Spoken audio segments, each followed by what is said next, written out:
Very well, thanks. You? All right. Uh, Good, thanks.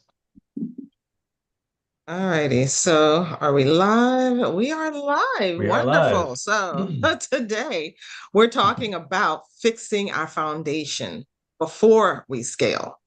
Random acts of marketing don't fix operational chaos.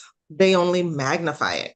So we have in the room today, we have Kris Rohman, who is a business operational leader and business operations leader and consultant. So he's going to talk about what's going on in your business before you go out there and put it out to the world, right? We are Nate and Simone. We talk all things marketing. And we also have in the room, we have Marlene, who is a wonderful guest and attendee and may have some questions for Kris. We don't know. We'll see how this goes. Anyhow, share this out to your friends and colleagues and let them know that we're here so that we can, help us with that algorithm, y'all. And let's get going. Hey, Kris. Hey, Nate. Hello, hello. Hey, how's everyone doing? Good, good. Yeah. Great. So, just to kind of set the stage here for Kris, a lot of businesses, many businesses, most businesses, they like to chase their leads. They like to generate more traffic and essentially create more noise. But what they don't realize in the process is that their systems oftentimes can't really handle it, and so I think that's kind of what Kris is going to be talking about here a little bit today. Having that foundation, the firm structure underneath on which you're going to build everything, right?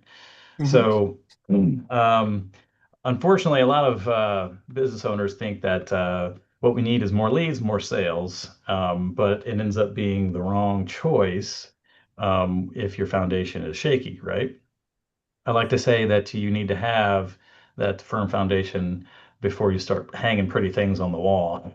So, Mhm. um, and some things that may be of concern in this case, where the founder of the business is still kind of in the middle of everything. There's no consistent client experience, and there's chaos in the handoff between sales, delivery, and support a lot oftentimes. And a lot of that leads to costs. There's the operational gaps cost money. There's loss of trust. There's wasted leads, churn of clients, among other things, I'm sure. So, Kris, what are some of the earliest warning signs that to look for when you're diagnosing an operational breakdown? Yeah, good question. It could be answered a lot of different ways. I think one of the biggest things is just you had just mentioned it, a client churn. Like I'm going to just kind of break it down a little bit. The client Yep. churn is a symptom of a larger problem. And unfortunately, when it's gone through the entire course of the business, then you see client churn. So by just reacting to the client churn, you're really just looking at a band-aid of going, oh, how do I fix this? How do I keep clients? The it starts to show further in of people being confused, the owner or founder being stuck in all the middle of everything. So trust breaks down. You see it in the clients, right? They lose trust and therefore they want to churn. But there's also the trust of the team around the founder and just the leadership team, et cetera, that really you start to see it at that point. So I think some of the earlier signs is realizing how to build that trust internally before, as it is a indication of the trust that breaks down from a client perspective, because the work suffers and the delivery is scattered or haphazard. So, would you say that that is the number one key thing, or is there another sort of overlooked internal friction point that ends up killing growth?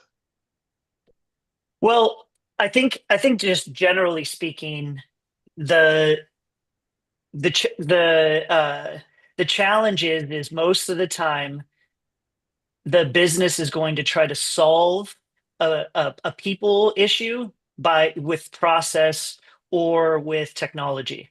And I think that is a bigger place to look at. So if you build accountability charts and you build like ways to measure things internally, that is going to give you an indication that you may not have the right people in the right seats. So I think the thing is like, okay, hey, we got this new technology, we have AI, whatever it might be, that'll fix it. But if you go down to the basics and really like boil it down to just what is needed to do a business, it really becomes a people thing in terms of, do you have the right people in the seats? Do you have people who understand their job? EOS, and I know Nate, you and I talked about that. EOS, Yeah. it talks about, do people get it, want it, and have the capacity to do it? So by measuring people from that perspective, you really can get a better indication of the talent within and making sure you're putting people in the right spots so they can actually execute.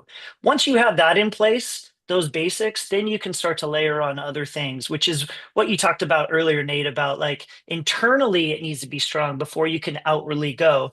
You can get all the leads in the world, but if you don't have the right intake, if you don't have the right sales guy, if you don't have the right fulfillment, Hmm. it really is just wasted time and wasted money, wasted effort. Yeah. Can you walk us through a time when you were talking with the founder, you worked with the founder of the business, and they thought that they had a marketing problem, but ended up really being an ops problem? Yeah, sure. I think again, going back to the accountability chart, when I go into a business, I really look at from all the different angles. Can you show me the data? Can you show me the can I interview and the stakeholders and understand how things go? So by looking at the data of sales, let's just use that as an example because it's an easy one. If you look at sales and you're saying, is this person actually performing? How many months in a row or how many quarters did they actually hit their mark? If they haven't, maybe so there's a difference between a marketing problem and a sales problem. So that where does it actually show the cracks? And I think that's an indication of going in and looking at it, going, all right, you're getting a lot of leads. Are they the right leads? Maybe they are, maybe they're not. Or are they the right salespeople that are actually going to close? Are they being able to take those solid MQLs and turn them into SQLs and then convert them into customers? I'm talking more in like a service-based industry, but there's obviously different ways to look at it. Okay. So, the three things that we talk a lot about on our conversations are the visibility, viability, and building value in a business. And that it's that visibility component that brings the attention and opportunities, but viability is that thing that allows the business to actually capitalize on it. Which, of course, operations would be a crucial part of that. So, Yeah. Yep. um, all right. If we look at continuing along here with looking at what a strong foundation actually looks like. Um, and I'm guessing it's not about adding more complexity to the business, but rather, being clear on what you actually need and being consistent. Um, and we can get into a little bit of that. What are like some of the key elements of a strong foundation? I guess what's one internal system that you think every business should have dialed in? Let's start there. Yeah, sure. Again, whether it's EOS, which for those who don't know, entrepreneurial operating system, whether it's that system or it's another, is really the basics. Have you defined what everyone's role is? Have you created a dashboard of data points that are important to see how the business is performing? Do you have the right people in the right seats? Do you have things documented, at least in an overall or a high level view, so people know what to do? Those seem like super basic, but the majority of the clients that I work with don't have that in place. So they've been running and gunning. They've cut corners because that's how you start a business. You wear multiple hats, but eventually when you have duplication, and I use this example other times, when you have duplication and it's, Nate, you and I both do that same job at times. So there's two owners, but that means no one owns it because you're like, I thought Kris was going to do it. And then you're like, no, well, I thought you were going to do it. So by just using that example, by creating like the lanes, you already have clarity. You take away the confusion. So I think to answer your question, it's just having those basics of an operating model that allow you to see what's happening. And those data points are really important too. The challenge there is clients often say, hey, I want to track X, Y, or Z data point, but they have no way of tracking it. So then that creates a whole nother project in itself. Yeah. But one that would be well worth the effort, obviously. If you can Yeah, track it. absolutely. But I think that's where it becomes like, okay, if you want to track that, then we have to put a system in place to actually get that information. And I'm really big, and I think most people would be from operations, is like using the data to help inform the decisions. It shouldn't be a gut, right? If you see a trend happening where something's going on in the business, you have to look deeper and deeper and deeper to find what that core issue is. And if you can't find it, you better put your heads together to find it, because then you're just like I mentioned earlier, just solving the symptoms, and you're never going to get really lasting change. I've heard the concept of asking 5 whys, I 5 love why that. questions. Is that Yeah. I've so? never, I know it, but I don't know the framework for it except just asking why 5 times. But Yeah, yeah, I basically. love that. I love that. It's like, why? And then Why you that? start, Why I that? know. Yeah. It's so great Yeah. because Yeah. what I see in meetings that I'm in is someone's like, let me just, yeah, we'll solve it right now. Let me send a Slack message. And you're like, whoa, slow down. Like, how do you know we haven't determined the why that is an issue and then why that? So I agree with that approach. Okay, so how do you help business owners go from that tribal knowledge to documented processes? What does that look like? Yeah, that's majority of my clients want me to come in to do that. So it's just you start with the foundational elements of the business, meaning what's your vision, what are your goals, what are your uniques, and then you start to build a lot of the other components I mentioned. But I think starting there is really the beginning. It's surprising that most don't understand like what is their mission, what is the vision of the company, what is their 10-year target, and you start asking those questions and you see the like gears going in their heads of like, oh, I haven't even thought about this. What kind of company do you want? What kind of core values do you want to instill? How are you hiring people? How are you building the company? And I think all of those, like, again, they seem basic, but there's a lot of nuance there and a lot of work that needs to go into that to figure out how you want the company to become. It is a living and breathing thing. So how Yeah. do you shape it? And that's a constant thing, right? It's like home improvement projects. As soon as you finish one, you recognize the other. You finish the floor and you recognize that wall doesn't look great, so now you got to paint that. And then there's the lighting fixtures. It just happens over and over and over, continues.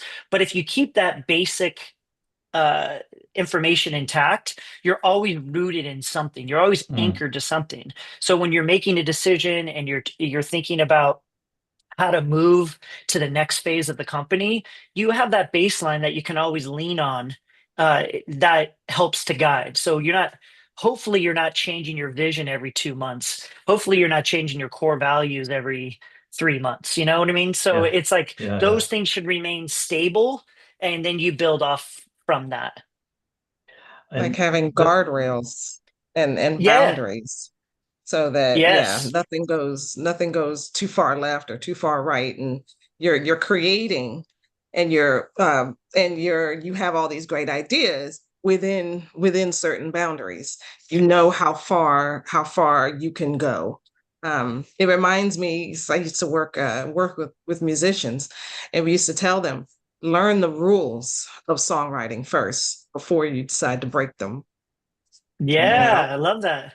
Well, Mhm. it's I just thought of bowling. You know, when you start like when, at least I have kids, so when they start bowling, they put up these rails so they don't get gutter balls every time. Yeah. And that allows Uh-huh. them to learn, and then you as they get older, you put the railings down so they can but in the beginning it allows them to still have fun, Yeah. but within those While they're guardrails. learning. Yeah. I'll tell Yeah. you, you like in my experience working with like service-based businesses, again, a lot of them think that the problem is they need more leads to get more sales, and to some extent that's true because it's, so project-based, but um, the issue there is they end up getting the wrong leads because they don't have the basics figured out as far Hmm. as who they're actually going after, what is the messaging that they're trying to put out there, how are they differentiating themselves.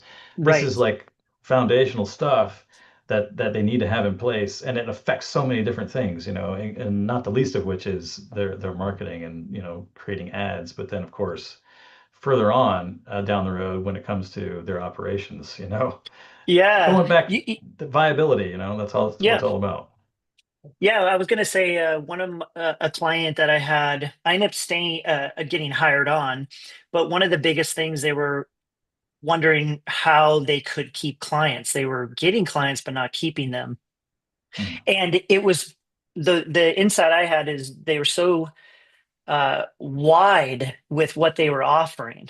So it was we do event planning, web development, mm, marketing campaigns. And by looking at and going through that exercise, the differentiators, we're able to like cull that down to just, mm, all right, here is our core focus. Because if mhm, you're everything, you're not going to do anything right. It's like going to the restaurant. We've mhm. all been to those restaurants where they offer Mexican, Chinese, and hamburgers. You're like, Yeah, how yeah. are they Yeah. possibly doing What this? is this place? Yeah. Like because Yeah. you can't be Confusing great at mess. all. You can't be great at all of those, right? Right. Mhm, So I think that mhm, that's an example of some a term I like is simplify and strengthen. By simplifying, you're mhm. actually strengthening your outputs because the Nice. team is getting repetition on doing the same type of work over and over and over. By spreading it so and going, yeah, we can do this and we can do that, the team has to learn all of that. And therefore, mistakes happen. Therefore, going back to earlier, that trust is diminished with the client. You Yeah. guys said you could do event planning and this is a mess. Well, because the team's learning on the fly. Mm, Yeah. yeah. 'Cause, they're so busy, like they know all this other stuff.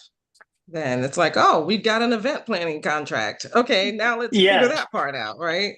Yeah, and you have Yeah. a project manager who's used to doing marketing campaign work with ads and copywriters and things like that, and now they're having to be put into something that they're learning, like I said, as they go, and it's just Mhm, jeopardizing the quality, jeopardizing the client relationship. Absolutely. Yeah, mhm. Absolutely. So, so building a viable business means, having your individual roles figured out, who does what in the business, and then all the expectations are clear. I think that's crucial. Okay, so let's go to keep going on here. Um, Trying to go from being a business in a reactive situation to more resilient. Um, All right, so let's look here. What usually triggers a client to finally say, "Okay, I need help"? What's the breaking point that they encounter?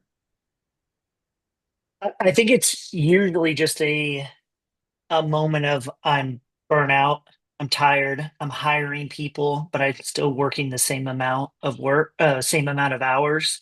That usually is when I'm seeing clients reach out in that state of, I don't want to call it despair, but in a state of something something isn't working. We're gaining revenue, we're growing, but it's either that we're growing or we've stopped growth, and I feel this pressure and I feel this chaos. And so my goal is bringing clarity and structure and creating a culture of accountability. Like those things are really important in order for the business to shift and transform into a proactive company.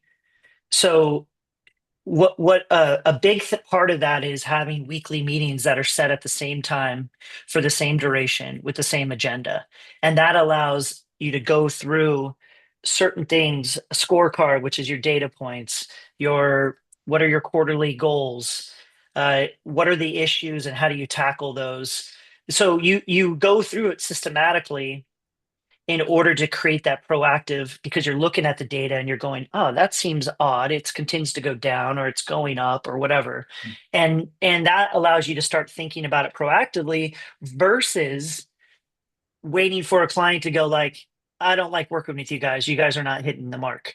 So you can track things on client satisfaction, but if you track client satisfaction, you have to have a way to actually get client satisfaction scores. So it all becomes like a system. And I think that's the way that you create a more proactive stance. Excuse me. Okay. Excuse me. Do you feel that creating this, I think we kind of touched on this somewhat, but having a structure in place, does that actually end up sort of counterintuitively creating more of a sense of freedom in the business than restriction necessarily? Or what do you find? Yeah, I think they're light touch points that actually create more freedom, because the way I talk about just like a scorecard, which is all the data, is could the founder, be gone for multiple weeks and only look at the scorecard if and be able to see how the business is trending. So not talking to anyone, just getting the data points. And I think if they think that way, there is freedom to that, because every week they're getting those data points put into a document that then are being tracked week over week. So those, like, you could see that as constraining, maybe, because you're like, oh, well, there's this extra step, but it really is a freedom, the way that I have worked with clients, for them to see the numbers right in front of them. Because what it is whoever's accountable for that number. So again, use the example of sales, they're responsible for putting that number in each week. So you have this system where department leads are seeing their number, seeing their goal, and having to put it in there and then explain why that's not trending in the right way. So there's a lot of freedom to that, rather than looking at disparate reports and trying to calculate how they all fit together. Yeah, so the business owner can actually, take some time off, go get away from the business for a while, not feel that they're absolutely strapped to it, Yeah. like an albatross. Yeah, I'm working with a client right now who is tied in with deep with everything. So I just finished a 12-month plan how to extract him out. So I created a dependency formula, basically, of how he can, quarter over quarter, based on hires, based on training, based on process, start to extract himself out of the 100% of day to day. And so, systematically going through that, like hiring this person, they get trained, creating this. It was an interesting exercise to go through, because it's exactly that. How do you create the further freedom so you're not 100% of the time in it?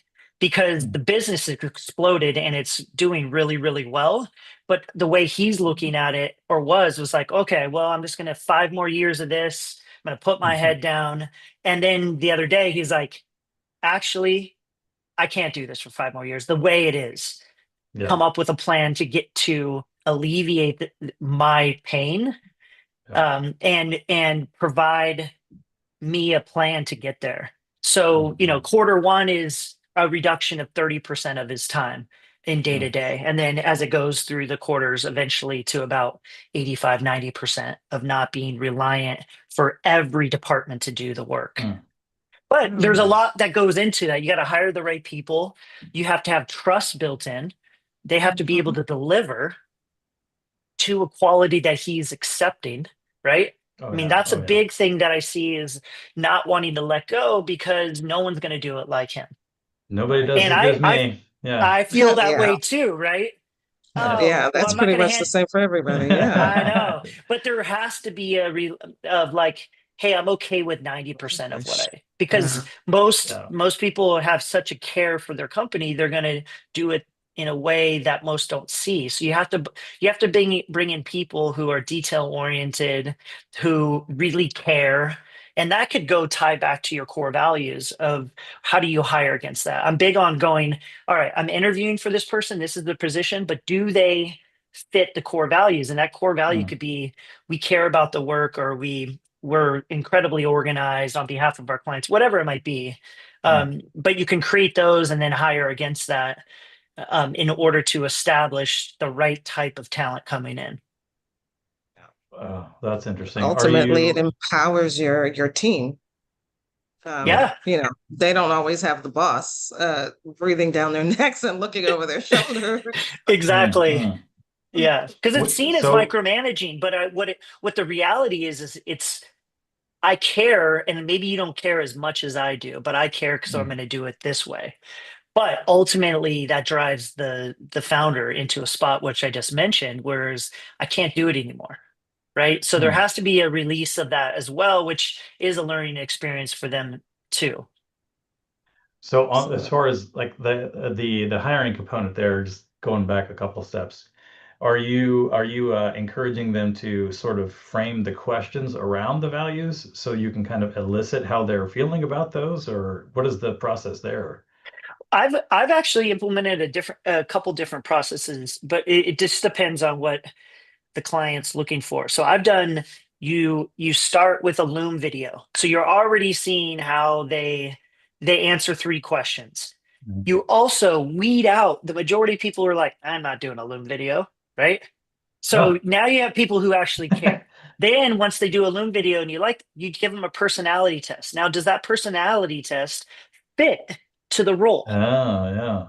Right? Yeah. Then you have the interview where you're focused on the actual job. So you have the person who's doing that job or responsible for that job interviewing.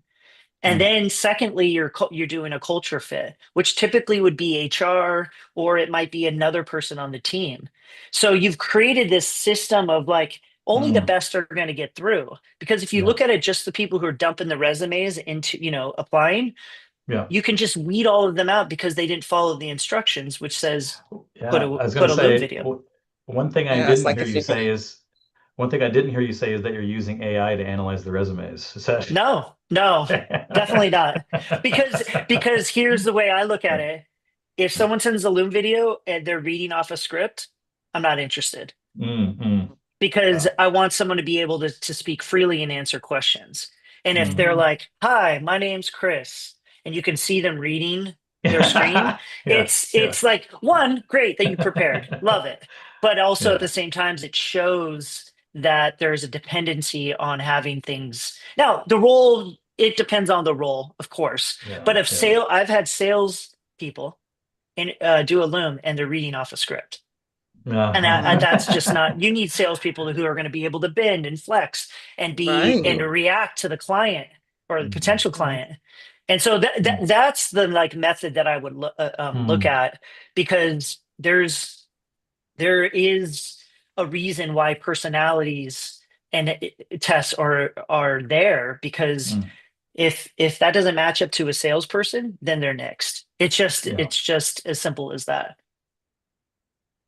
Really interesting. I feel like we could do a whole hour just talking about the hiring process. Oh my gosh. Yeah. Well, I mean, there's so many different ways to go at it, but the biggest one, is that, but also because your core values are unique to that company, making sure they fit that, right?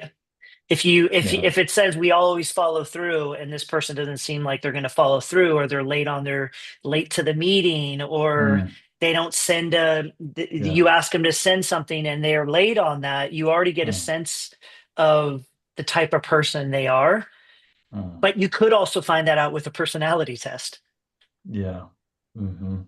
It sounds like it's minimal time investment on the part of the company doing the hiring too, to a certain extent. Like you said, weeding people out before you have that time investment of actually getting there and doing the Mhm. interviews and all that kind of thing.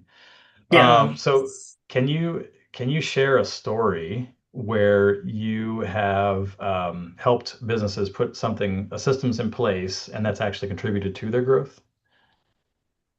Yeah. Say that one more time. The system's in place. Can, yeah, can you share a story about, where you've helped a business put things in place, their systems and whatnot, and that's Right. contributed to growth? Yeah. So the company that I came in as a consulting and then ultimately got hired, they didn't have any systems in place. It was basically the two founders and a bunch of contractors, with most of the contractors having full-time work. So you can imagine not really being on a system where people are responding in real time and like quickly. So I created a model from them to hire the key, each sort of department lead as a full time. And then that full time person who was the subject matter expert in that area, whether it was media, a creative, then could bring in and hire the right contractors based on them critiquing and evaluating. So that company also was the one I just mentioned of simplifying and strengthening, Mm, as well as getting all of the components of EOS in place. So I started when they were about 900K in revenue for the year, and 3 years later we were doing 7 million in revenue. So a mm, huge shift. And really, it's like taking that leap of faith of saying no to clients that don't fit who we were looking for. So those event planning needs, we said, sorry, we don't do that anymore. Now mm, that's tough for a founder and owners to go like, we're walking away from potential business, but there is that hold tight, stay the course, and Yeah. it will come. Now also what we got really good at is the fulfillment and execution, because it was the same types of projects. We did social media and we did influencer and marketing campaigns, and by doing that the team just got the reps and became really really good at it. We get good results, those results turn into case studies, those case studies turn into uh, marketing collateral that then can go and gain new business. So we went from really no name types of clients, meaning that you wouldn't, to working with IMAX, Disney, and some wow. really big gaming companies that are global. So with all of that happening, it just transformed the business. And that Hmm. the key was it is getting those operating models in place. Nice. All right. So another question here, kind of in the same vein. Do you find that certain businesses tend to, like it kind of depends on where they are now, determines how much you can actually do for them? Do you have only work with businesses in a certain growth stage, or in Not other words? necessarily. I'm pretty primarily about the revenue they're doing, or the revenue they're currently, which is around 5 million to 15, 20 million. So there's unique uh, situations that come with companies that are in early stage to more established.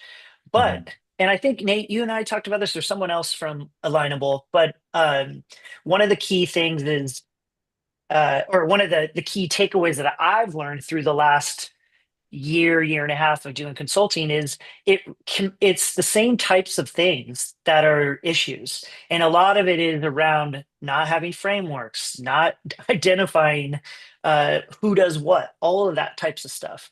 So Mm, I think there's really not it doesn't there's different reasons, but they're all related, which is like not having defined definition and clarity about the business.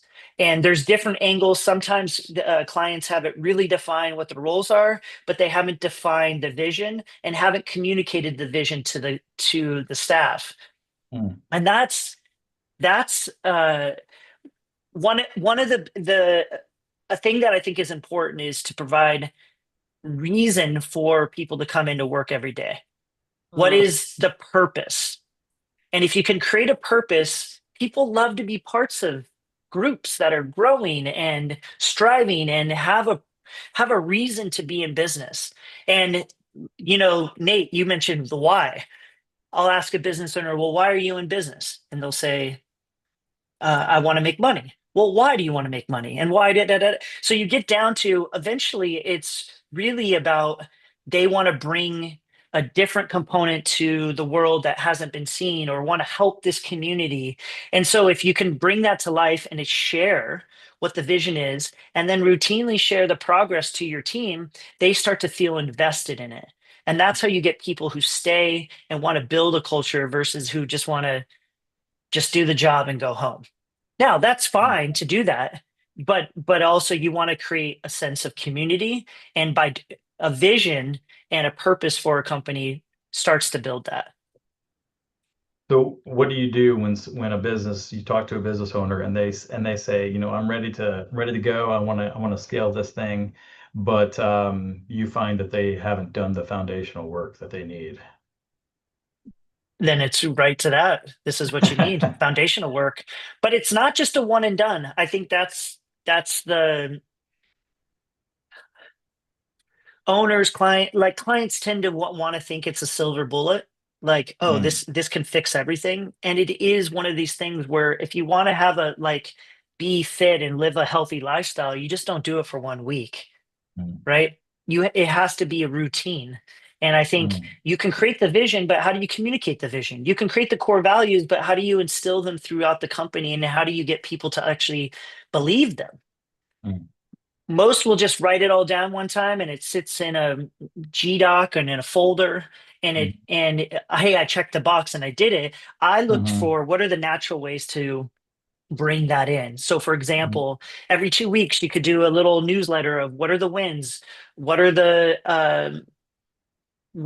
like shout outs to people. You could also say, hey, here's the core value spotlight. And I'm going to give it to Nate because he lives and breathes this core value. mm, So it mm. feels natural and it doesn't feel like corporate in Yeah, that sense. But yeah. there's ways to bring it in. Similarly with the vision. So if you set the vision and in each quarter you have a all agency meeting or all staff meeting, you could talk about, I used to do it this way, where we were, where we are, where we're going. So it's a continuation of the Mm, conversation, not a new okay. one. People remember the earlier meeting. So it's like, again, where we were, which is tying it to the last time, Yeah. where we are, talking about the moment now, and then where do we want to go? And that's where a nice way of bringing that thread in, that allows people to see the movement and be excited about the progress of the company. I love that. That's great. Um, that reminds me of one of my favorite short stories. Where are you going? Where have you been? Oh, Have to check that out sometime. will But do. anyway, great. Do you find that the businesses that you talk to sometimes think that they're in that I don't know, like they're getting out over their skis, like they think that they're in a different spot than they really are? Do you find that often, or? Yeah, well, yeah, I think not just taking the client, the founder's word for it. What Hmm. Yeah. they might go, hey, we're in this spot. Hmm. We don't have client churn or not client churn. We all our employees are happy, Hmm. etc. Okay. And then I 'Cause- go and ask Yes. permission to speak to a handful of other people within the company in different Gotcha. roles and different levels, and bring back what I see as the themes. Mm. Now I can layer that over what the client said, but just taking their word for it, I think is that, that's the wrong approach because they're Mm. only seeing it from their eyes, and sometimes it's rose colored Oh yeah. glasses. Oh yeah. Oh yeah.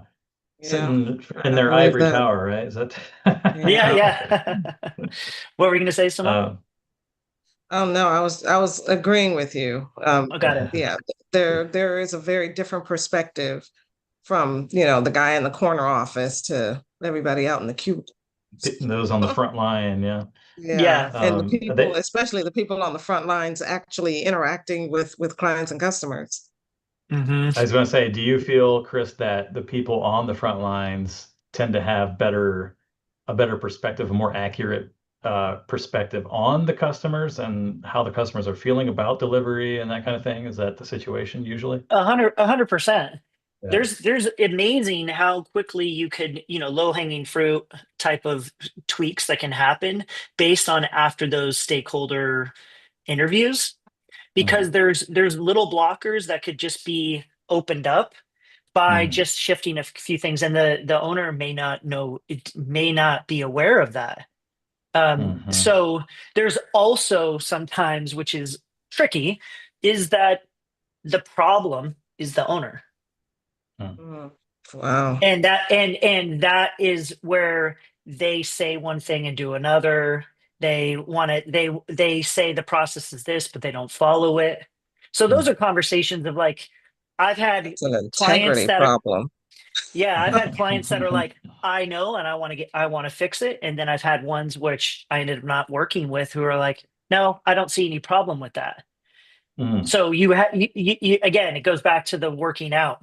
You could tell Mhm. someone they need to work out, but unless they want to do it on their own and for their own reasons, they're not going to go to the gym, Mhm. So it's one of those, like, they have to be open to it. And I can Like be a the personal water. trainer to them, but I'm not going to be the one that's pushing them to get there. Mhm. If they're not open to it. And again, going back to, hey, I just thought you could come in and change it all and make the Mhm. shifts, but they're Yeah. not open to change themselves. Yeah. Mm. Do you, okay, so do you find that, well, I guess in order to allow better communication there, how does that work? What systems need to communicate with each other? Or I don't know how to say it, but do you help to create the system of communication, from the front lines all the way up to the C-suite, or what is it? Yeah, I think so the way I look at it is the leadership team has to be the model of how people work and collaborate, and Mhm. getting that routine weekly meeting and having it be a safe place where people can actually speak their mind, and that everyone is on the same level, not a hierarchical situation, meaning that, like, Nate, if I'm saying something that's wrong and I'm the CEO, that you'd be like, "Oh, hold on, because everyone's in the pursuit of making the business better, creating this environment where there's trust, there's a collaboration, and there's respect." Now, once you can establish that, then that team becomes the example of how people work together. I acquired, or not acquired, but I came into a leadership team at a full-time business, and two of the main leads were at odds. And they both, in the beginning 2 weeks, started jockeying and positioning, emailing me separately and saying, "Oh, this person and this person." And I sent an email to both. I was like, "Tomorrow morning, we're getting in an office and we're going to figure it out." So Page match. well, I brought them in and I gave them an assignment of Yeah. what are things that they do well, what are things that Mm. opportunity areas, and created a really, like, diplomatic way, but also them being open and honest, because Mhm. I was like, I'm not going to be in the middle of this. So Mhm. there's ways to create that trust between, and rebuild the respect. But I was modeling it to them, and then Mhm. they could model it to their department on how to build that sense of trust and collaboration. Mhm. That's an example of your culture flowing from the top, where, Exactly, it starts at the top.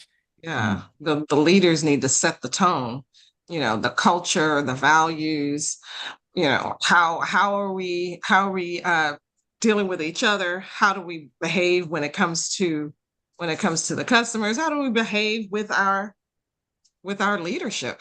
You know, Hmm. Yeah. do you treat 100%. the CEO a whole lot different than you treat the janitor? You know? But you shouldn't. Hmm. Mhm. You know, like people should have the same respect for Should have the everyone's same role. respect. Exactly. Right. And I think that's where when you get on your, high horse about, hey, well, I'm the leader, so people need to just do what I say is not the culture you want to create. It's being more open and being more understanding that it takes everyone to build a business, and all the way down to the most junior person should be respected the same way. And that's my belief. Obviously, the real world tells you a little bit different, but I've been able to work in and build cultures that people stay, people were happy, and people felt supported and respected. And I think that's a key thing. But if you don't have a founder who's willing to do that, and you don't have a leadership team who could care less, then the business is never going to thrive in the way that it should. And Mm. that's just an example. I use this as when with professional sports, you're either the team who wins on the field or the court. You always hear there's a great front office, there's a great management team. You can't have a crummy Mm. management team and a really good output on the field. It just doesn't work that way. And so Mm. all of it has to be working together and creating the same type of culture in order for it to work. Mm. Well, so going along with that then, Kris, what would you say is the cost of growing too soon or scaling too soon? Just breaking, not Hmm. thinking through what is going to break. You could get a lot of sales, but what if the team isn't set up to fulfill those? Hmm. You're just creating havoc. And so I think that's one of the things I look at is an inside out methodology, which is, all right, if we were to grow in this area or in this way, what would break? And you might say, well, we're doing everything manually in spreadsheets. Well, we should probably get a system, right? We should probably invest in some software.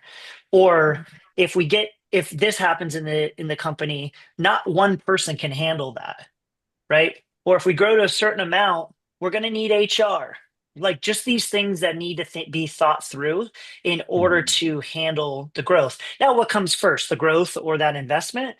You can think about it in parallel. You can think about it in like, where do we invest in a short term? Well, we get a fractional HR person to start out with, or we get this technology or this tech platform, and we do it in a way that's we only get five seats, not 25, right? You can build it in that way so you're not uh, overextending on a financial perspective, but still have a plan in place to build as you grow. And I think that's important rather than Mm. just flying by the seat of your pants. Nice. All right. Well, we're about time here. I guess to do a quick recap, let's see here. Don't chase your growth until your business is built to handle it. I think is one key thing there. Yeah. Um, Operations can be a multiplier, or it can also be your ceiling, depending on the situation of the operations. And then Kris, of course, reminds us that we need to fix the foundation first and then scale.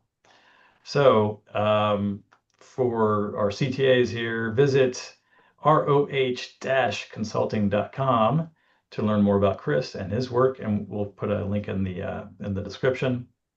And of course, as always, you can take the growth ceiling assessment to find, what's holding your business back now, or book a growth strategy call with us if you're stuck in that reactive mode and you think you're ready to shift. So, yeah, thanks a lot, Kris, for joining us, and hope to have you back sometime. I think so. Great. All of your great insights. Thank you for all of your great insights and your Yeah, wisdom. we need to have Thank a conversation just about HR, I think. Yeah. Yeah, yeah. I think that's probably where most of most operations are centered around. Is your team That's who's a actually loaded term, operations, I think. Yeah, it yeah, certainly is. It it certainly is. is. Yeah. It is. Fantastic. Well, Awesome. thank you so much, Kris, for joining us today and for sharing your expertise with us. And thank you for watching. And hopefully you learned a lot today. Put your biggest takeaways in the comments, and we'll see you next time.